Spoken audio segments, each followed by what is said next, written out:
first podcast. We're not technically live. That's how we're doing it. So welcome to the first episode of Feeding Curiosity Podcast. I am your host, Eric Wenzel, and I'm going to be joined with my good buddy, Mike Tacona. Hello, everybody. So this is our first test run. We've been talking about this. I've really resurrected my own personal website, ericwenzel.com, for the shameless plug, of which this will be hosted on there. And I've really wanted to differentiate the content I put out. I'm known, quote unquote, known for doing Heroes of the Storm related videos. And as if that doesn't sound any familiar to you, that's because it's very niche. And like everybody on the planet, we're more complex than the things that we focus on. And that's why this podcast is now becoming a thing. I wanted to, for a very long time, put all of my own interests into a different format and be able to aggregate information for you guys, because I spend a whole lot of time, of which Mike can attest to, talking people's ears off about all the things I'm learning.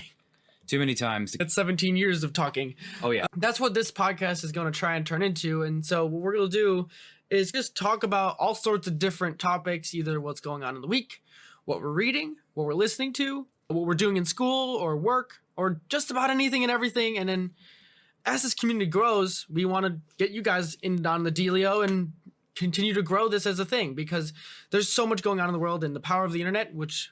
Oh my goodness. It's crazy. This podcast wouldn't exist if we didn't have the internet, and right. Just being these kind of people that go out there and search these things out. That's why these things exist, and you just need people to distill things. Mm-hmm. So for the first episode, we were thinking about, it is the February 8th we're recording this on. So this Tuesday, we had the first launch of the Falcon Heavy rocket of SpaceX, if you weren't familiar. And there's some really awesome videos out there that I would really recommend you guys go search up and see the rockets landing and things like that. And it's a huge game changer, and it doesn't seem like it for a lot of people. If you're not following it, it just seems like, why is this a deal? I didn't really follow it. My mind's blown. Yeah, I showed Mike a couple hours ago. Man. So the Falcon Heavy is 3 rockets basically put together, and the big game changer of SpaceX is that it's reusable. So the booster rockets on the side came down for a synchronized landing. If you haven't seen the video, just look at the link below in the description box. Oh my goodness. There'll also be a blog post. Yeah, it's so cool. So Eric, tell us about it. Like, I want to know more. It's really awe-inspiring to see. So this Elon Musk had started SpaceX to basically get us to Mars, and since then the space program has slowly evolved into what is now the most successful rocket company, quote unquote. It is the only company really that's really doing this. They're the only individual autonomously launching rockets to space company, non-government related entity that can launch rockets with its effectiveness and also cost savings. That's so cool. It is really cool. And then so for this the test launch, what they did, instead of just doing they could have put some sort of dummy weight inside of it so that their engineers could get ballistics and trajectory and all this stuff. Yeah.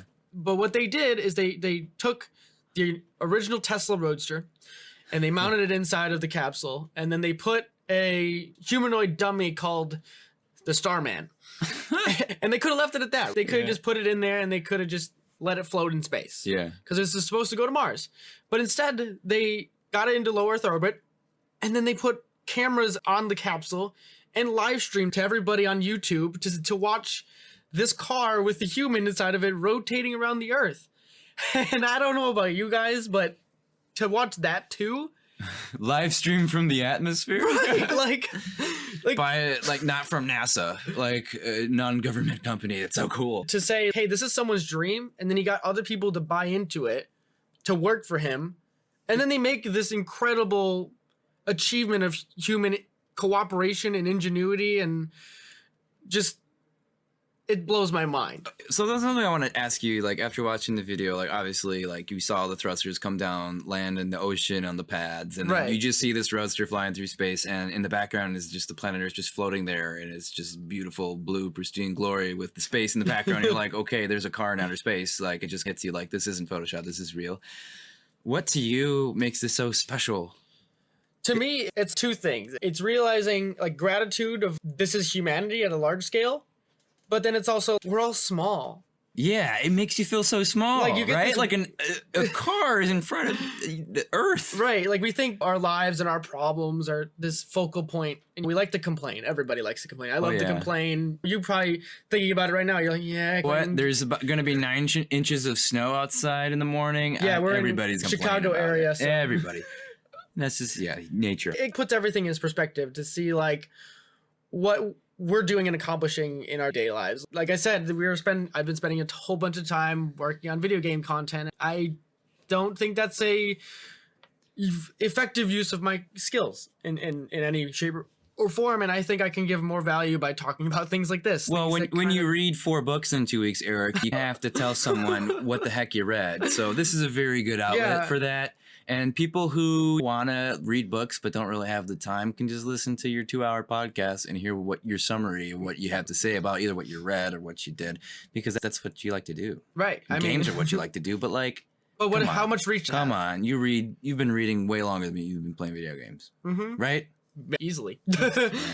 So back to like the SpaceX side of things. Tell me about it. The weird thing is like the reason I'm like we're talking about this like it's some historic event is sure today it's not historic, but sorry to cut you off, but it is historic.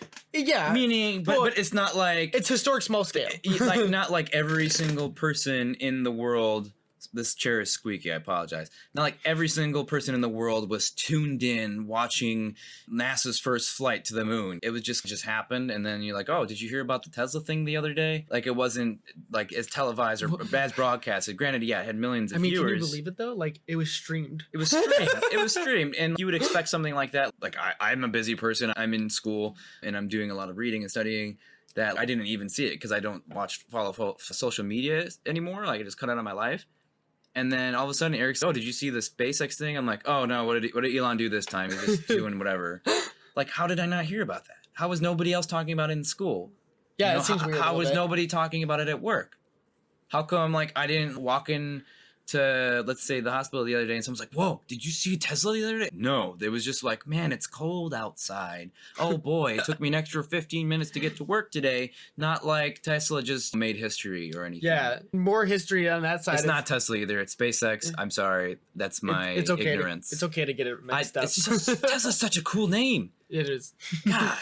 But to continue on with that, so this Falcon Heavy rocket is the strongest rocket after the Saturn V, which is a huge, it's insane to think about that because that was in the 60s and 70s. It was a long time ago. Yeah, you're right. And to now that we're finally catching up to that is insane. And then to further reiterate, like the things that Tesla and SpaceX are both doing are dealing at different timescales than anything most humanity and companies are dealing with right now. We're at this point where what Elon's trying to do isn't for the next 10 years or 5-year plans. It's something that's going to shape and affect 50 years from now. By the way, Eric just made up a new word, humanian. Did I say humanian? Yes. I liked it. But we're philosophizing. We're making new words. First one's on me. Whoever. First one's on me. Next, I get royalties on the next time. Okay.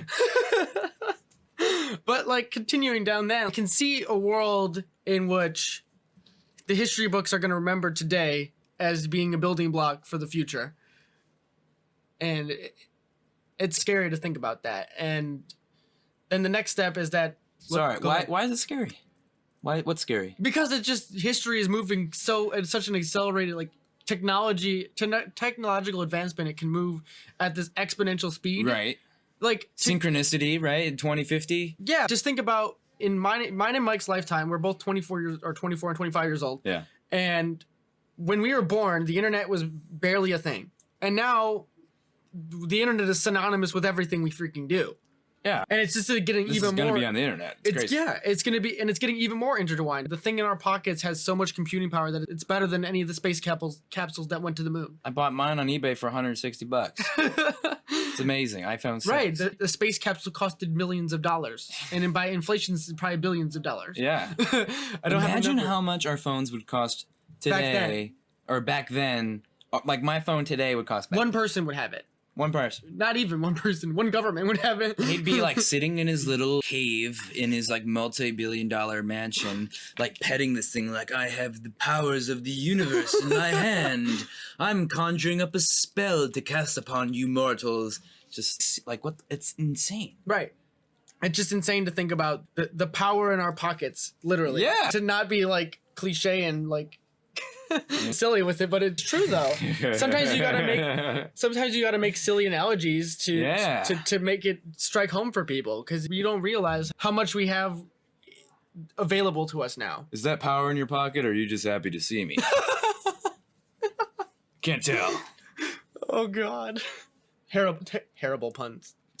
Words are bad. So okay, we I get it's so special. Yeah, so he beat that to death. Like, how do you think he did it overall? What do you think drove him to this point where he could launch his line of car through? Okay, he got 2 companies that are like making the huge headways, like Tesla and SpaceX. Yeah. How do you think he did it? Sending a car from one company through his other company that sends things in outer space. That's just like a statement. Yeah, I just sent my own car into outer space with my own rocket. That's called being a nerd and having the ability to make decisions that no one else can, and having your own little quirks. I think he just puts like a big stamp. Mine. BFA. Mine. Oh yeah. So that's not even the big effing rocket. Yeah. So there's Jeez. So the next design or. What did you think? Attempt to go to Mars. So the actual rocket that'll go to Mars is codenamed the BFR. And it's so cheap because you can reuse it. And it's going to have the same principles as all the other rockets. But this thing is massive. It's going to be as tall as a skyscraper. I think it's 30 stories. I don't see Trump launching his towers in outer space. He's got his name on his tower. You know what Elon should do? He should just put Elon on his next rocket. It's like very similar. Well, see, he's not. Yeah, sure. There's probably some ego working in here, but he didn't name his companies Musk Incorporated or whatever. Yeah, like he named them names that stand for something. Tesla is the father of electricity, so that's why Tesla has the name. And just a genius. And yeah, he was a genius in his own. And SpaceX is shortened for space exploration. And he's like a humanitarian. In one way, he's voting for Team Human. He's voting for Team Human through science and innovation. And innovation. And look where we can go if you just follow me. I am the messiah of science. Just follow me. I mean, there's a lot of people drinking his Kool-Aid, that's for sure. But the one thing that I would say that has like his big driving factor. So Tesla had to go public to just stay afloat. Yeah. So this is back to like how he did it, right? Yeah, from an economic point of view. Okay, yeah. This is important. So the thing he's saying though is right now SpaceX is still private, and it will always be private unless he sees that the goals of what he set out SpaceX to do, which is to make Earth a multiplanetary species. Which there's nothing wrong with, by the way. There's nothing wrong with that. Doesn't mean we can't be a symbiotic relationship with the Earth. We can just expand to do something greater and have more people to do more things. It's just time scale. More people thinking. aren't used to the time scale. Yeah. And that's a completely human thing. Everybody, we see the future through the movies. There's going to be flying cars, and it's going to be dirty and gross, and there's going to be so many people, and there's all this useless technology. Like, oh, so what? We can travel through tubes and get to another building. No, we're going to have way more resourceful energy. We're going to have way more means of producing this like crazy, astonishing, powerful stuff with a fraction of the, cost of the environment. It's not going to be so dirty. It's going to be a beautiful symbiotic relationship. That's how I believe it's going to be. Okay, what were you saying? But basically, so like the idea behind SpaceX is that he's always going to be there at the helm as long as he can, obviously.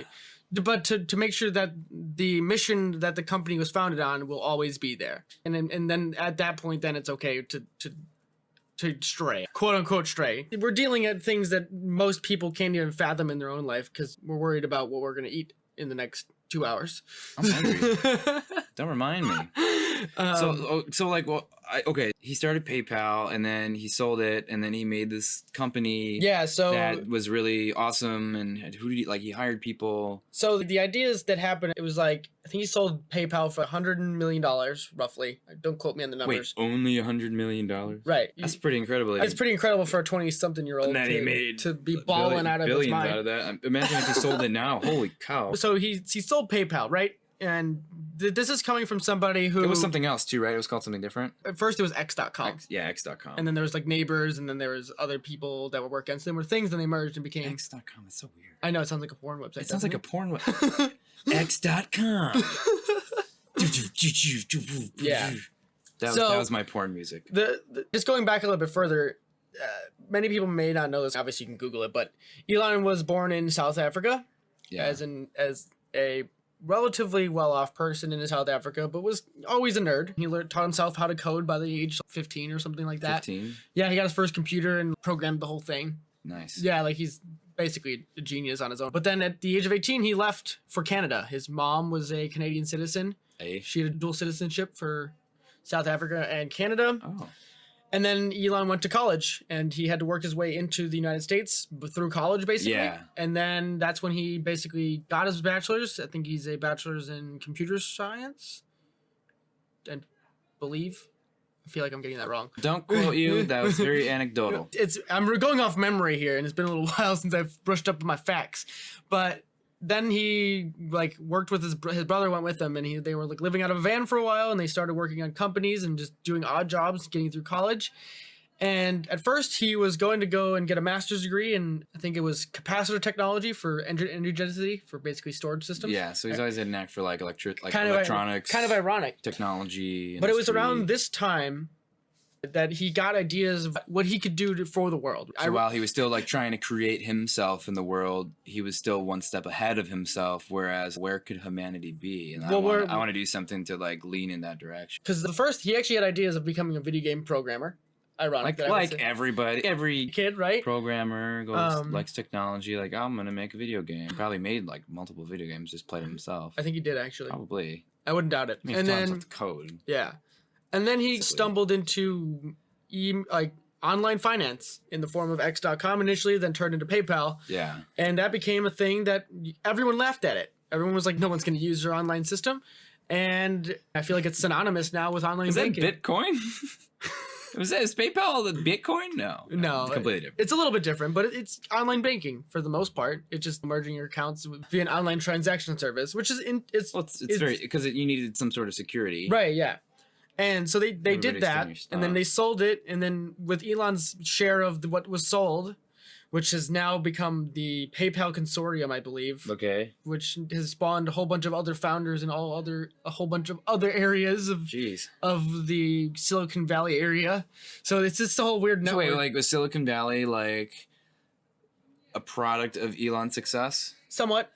Not only, but partially. Well, right. There's other ones like Apple and Google and stuff like that. But like some of the other co-founders of PayPal have spawned their own dealies and stuff. This is a tangent, by the way, if you haven't already noticed. Well, yeah. But yeah, there's a lot to go off of. SpaceX is Elon. I want to know about Elon. I mean, not everybody might not know about him. But yeah, so there's like other guys like Reid Hoffman, who's another coder guy who designed LinkedIn. Okay. Stuff like that. And then... So going forward a little bit more, back to what I've been trying to get to as we've been backtracking our way through history, Elon has used the majority of that PayPal bonus basically to start the next two companies. SpaceX got the majority at about 70 million. And then at the time, he was introduced to some guys who were designing electric cars.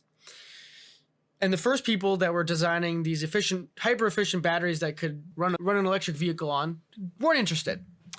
And so he found another group of people that they had their own idea again, and they were like, maybe these guys, you can partner with them. And they did. And so he invested the rest of that, and he started what would then become Tesla with the remaining 30 million.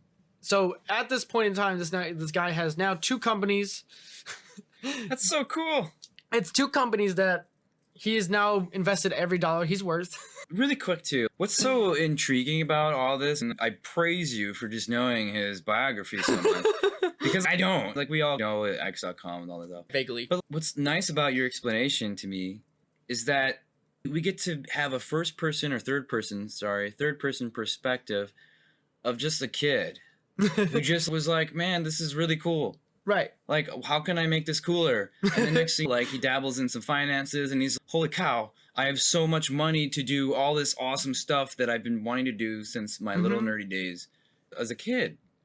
And he followed his curiosity. He chased his curiosity. And he's, hey, man, come on board. Let me put you on this wings of $100 bills that I found for myself, because he used his brain and he went to the right direction, and then he like congregated a group of people to like make something spectacular. And it's a vision. It starts with having a dream and an idea, and then getting other people to believe in your dream. And I can see really quick too, I could see how a lot of people be like, oh, like, what's the hype about all this? Who cares? Because there's so many interesting things going on in our world today. And that's like the down part of this. And that's why nobody's really talking about it, I think, is because there's so much. Well, because and then we've been in space for years now. And that's what makes it seem like we've already been in space. Like, what's so interesting about being in our atmosphere? Well, it's okay, this is a guy who made his own company to get into outer space. Well, that is what people don't really understand. Like, to go farther than anyone else. Like a guy, a guy by himself decided, hey, I want to go in outer space autonomously. And if you want to join me, go for it. Yeah. So I'm going to get people together who will go to outer space with me. And maybe that's just like the very shell. Like, I'm just on the sloughing off the very top layer of all this. Like, could be a lot more into it. I don't know. But I believe this is like the foundation of all of it, right? Like, a dude followed his passion, now he's in outer space.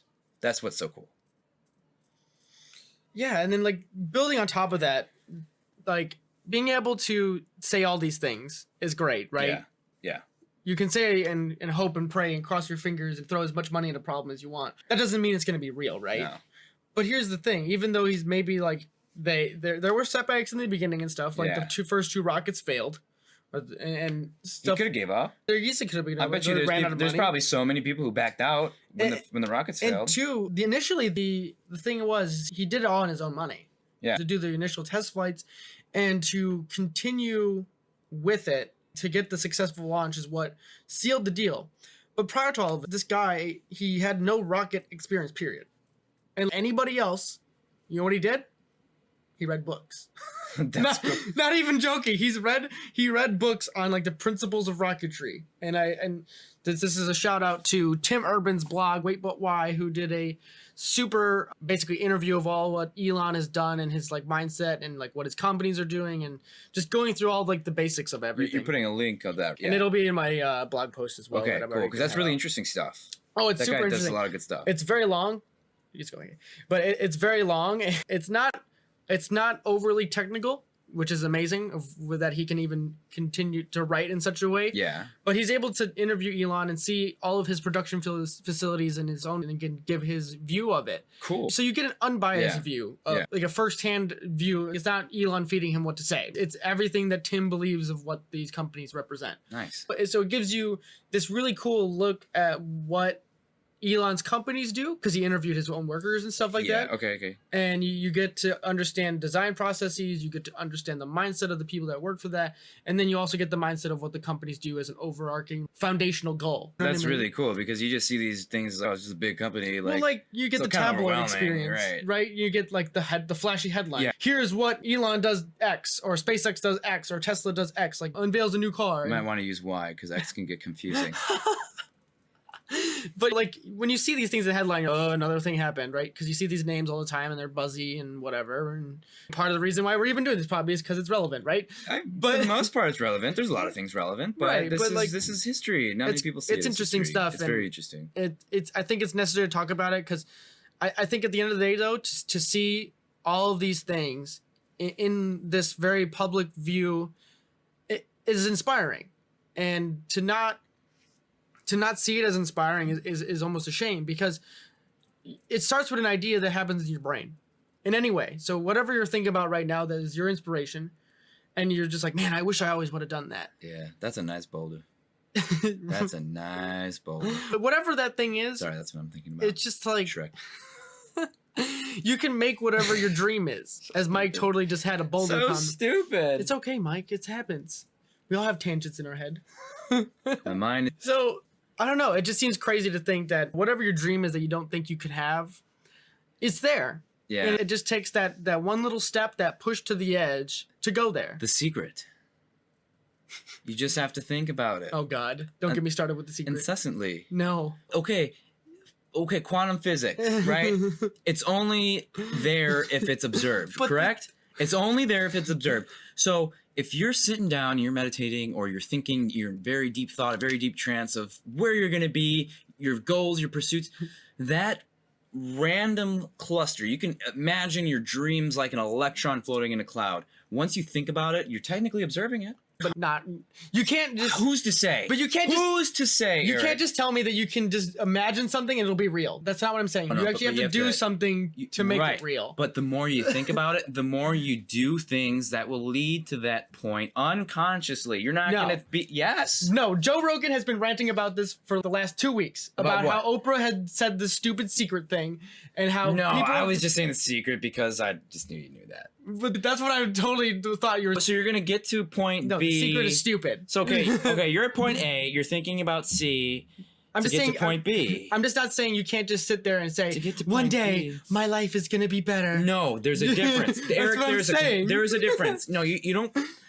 Praying to God is different than thinking about your goals, thinking about your dreams. Like, now, one day I'm going to be rich. But yet every day you go home from work and you drink a 6-pack of beer and gamble your life away. Like that's.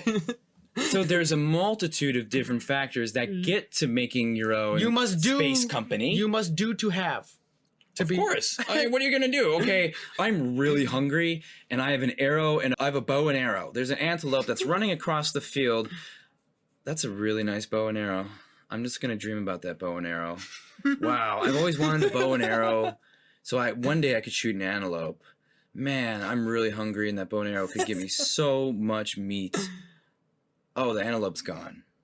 The whole time you just thought about dreaming about the bow and arrow that was right in front of you and you didn't use it. But yes, okay, you have to imagine your goals and you really have to think about where you're going to be. But you can't do things without tools. Right, yeah. So that's just a thought. No, I know. And you have to use tools to get there. Yeah, get everything else. Exactly. I just thought you were talking about you just have to dream. No. I know you don't believe that, obviously. No. But like, I was like, I didn't include the different variables that go into that.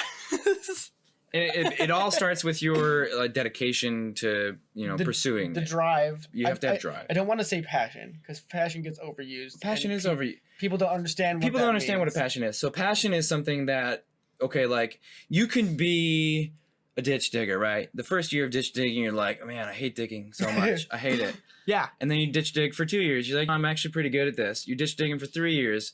Okay, we're hiring some new people because we're expanding our ditch digging business. Okay, 4 years. You start to train these people to be ditch diggers. And then next thing you know, your passion is ditch digging because you're so good at it. You're able to teach people how to dig the best ditch ever. And next thing you're sharing what you've learned and accumulated to someone else. And that is your passion. Ideally, that's what we all should be doing. It's a difference between I love it. I think a lot of people confuse passion with love. I don't know the actual dictionary. You want to look up like the dictionary term of passion? No, I think that seems accurate. But at the same time, I don't think you could to be good at something and to be passionate about something are two different things. So like you can be the worst ditch digger in the world, but like you deeply care about that ditch. Yeah. I really care about digging dishes. Right. Digging ditches. Too many D's in one sentence. Yes, like too many X's in Elon's companies. There's only one. Tesla sounds like an X. It's just it personifies a letter X. That's not even how you say it. I know. I'm confused. Oh God, Mike's sleepy. Me? So we're okay. So where were we? So yeah, like you can be so man. I really care about digging ditches. I would love to teach other people about digging ditches. That's having a passion for it, and that's something you acquire over years of doing it. Like the first day you do something like, wow, it's been my passion to be a nurse, or it's been my passion to be a doctor.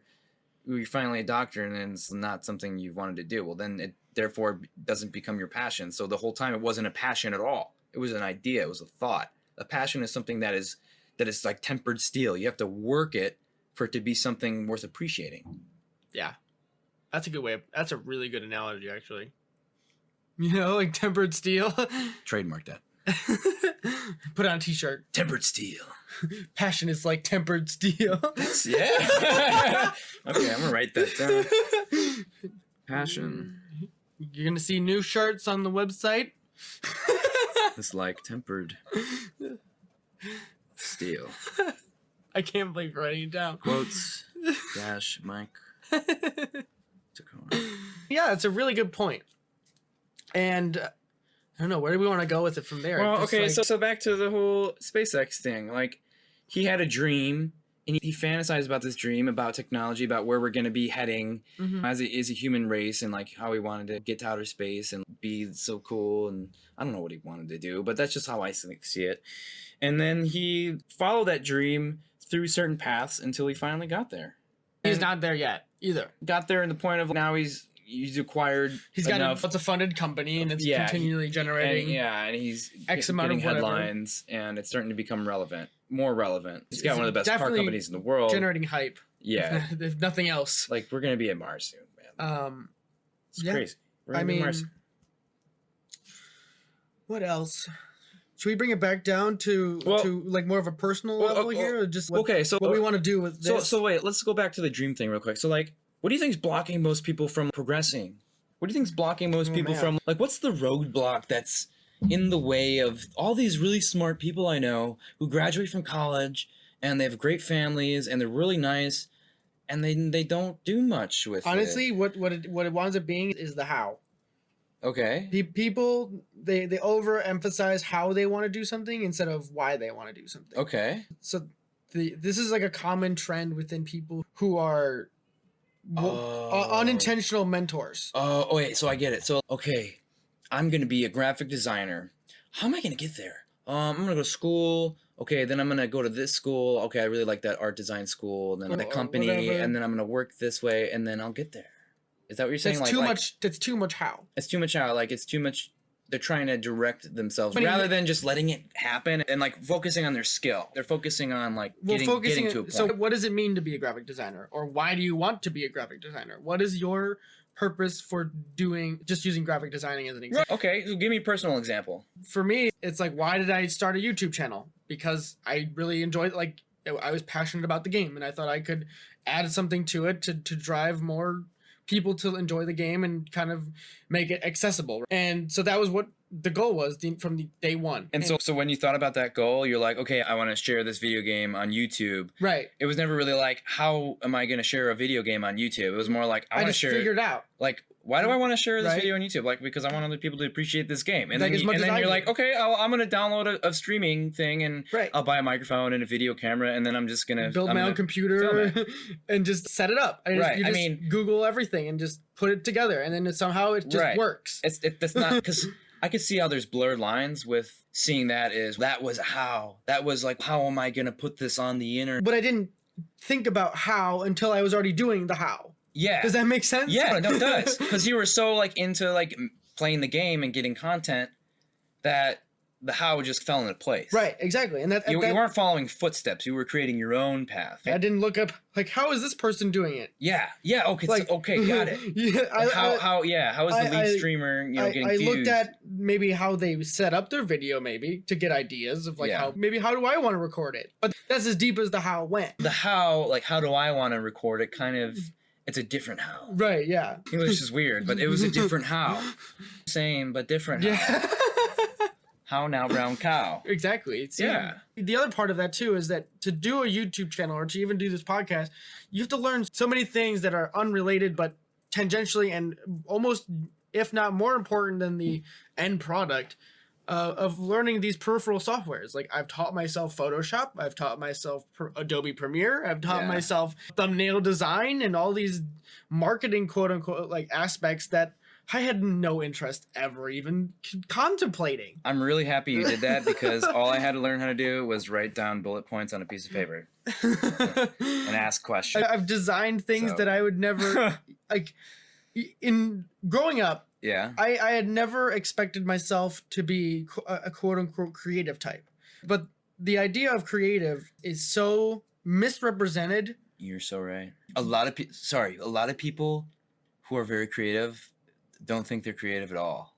Because because creative is assumed that it's art and drawing and pictures and photographs on Instagram. Creating things out of your imagination. But being creative is using your brain and creating something that was in your head and then putting it out there in the world. Filming yourself playing Heroes of the Storm. I mean, it's still creative because no one did that except me. Right, like writing a blog post.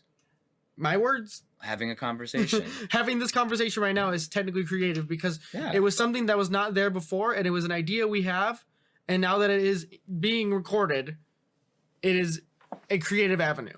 And what's so cool about this, that, okay, this is going to be on the internet. There can be 3 people watching it. There could be 100,000 listening to it. There could be 100,000 people listening to it.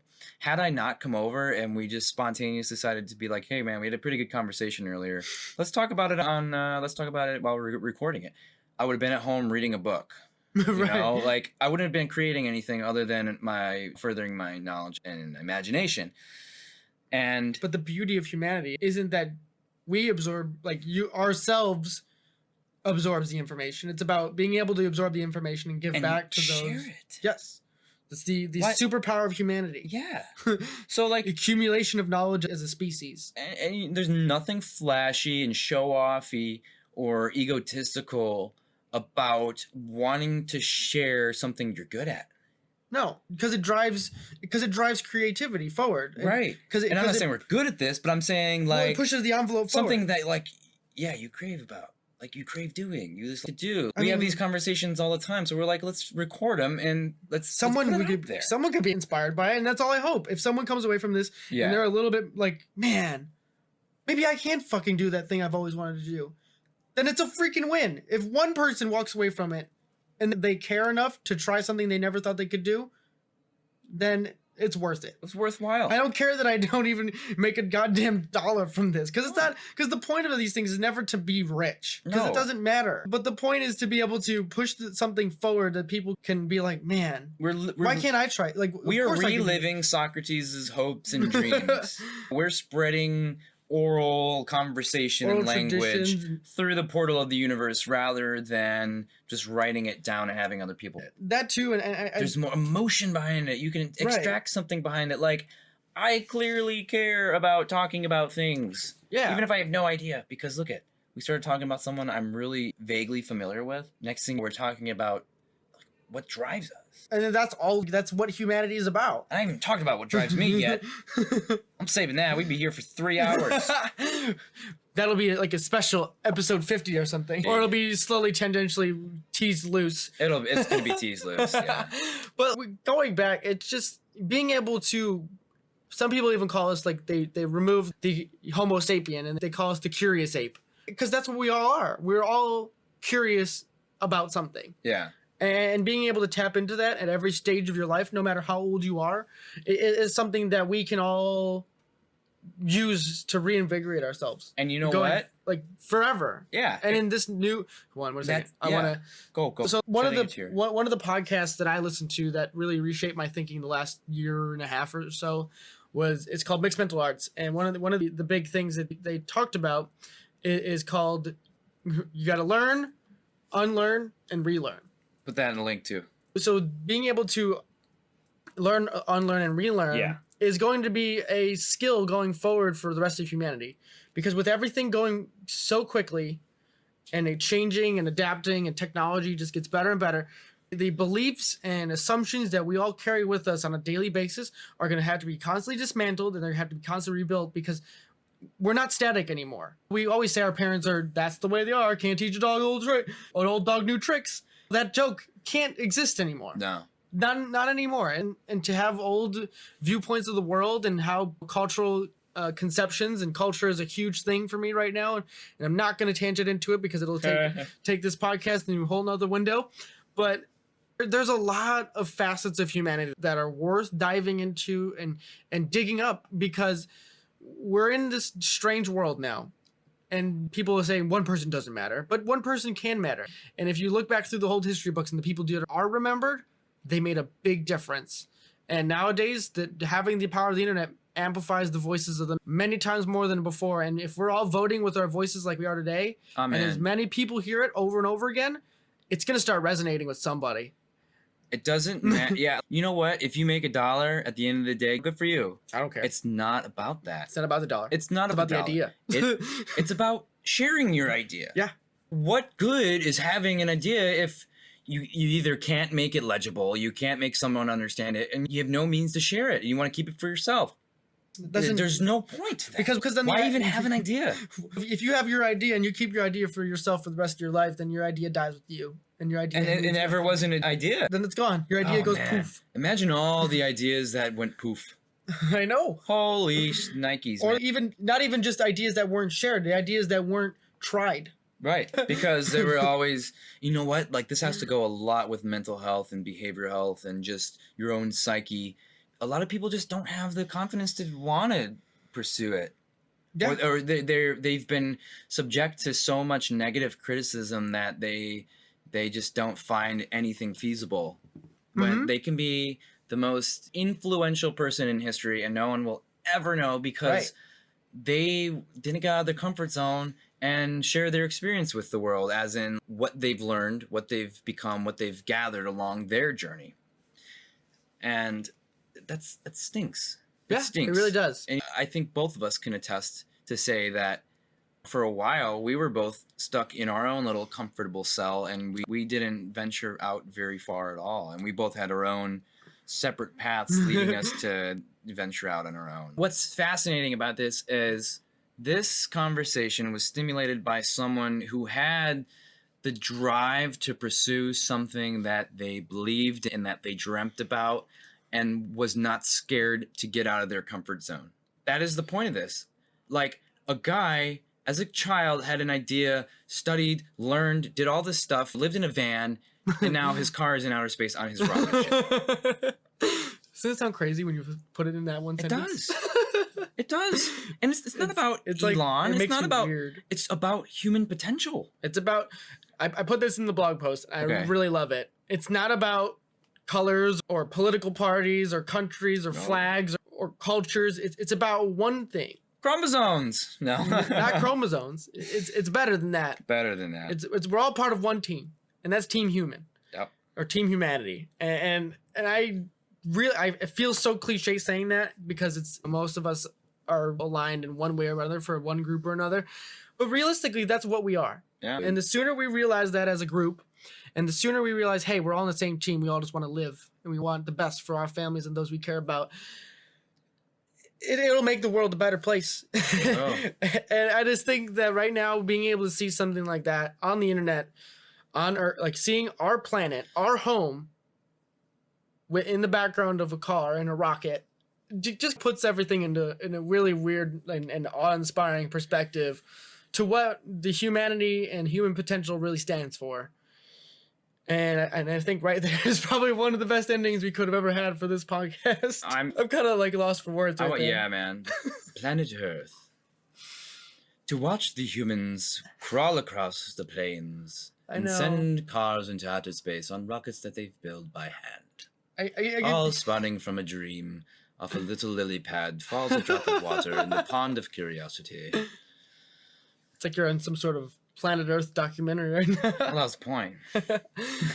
So I think that's where we'll end this one, guys. Okay. This is our first test run podcast, and we rambled. We really pretty much stayed on topic, I'd say, and it was a lot of fun. I'm still like, there's so many things that I just want to like ramble on about. But you know what? We got to cut it at some point and make it cohesive, because we'd be here all day and we got to talk your all ear off. So we love you. Have a good night. From one human to another. Bye, everybody.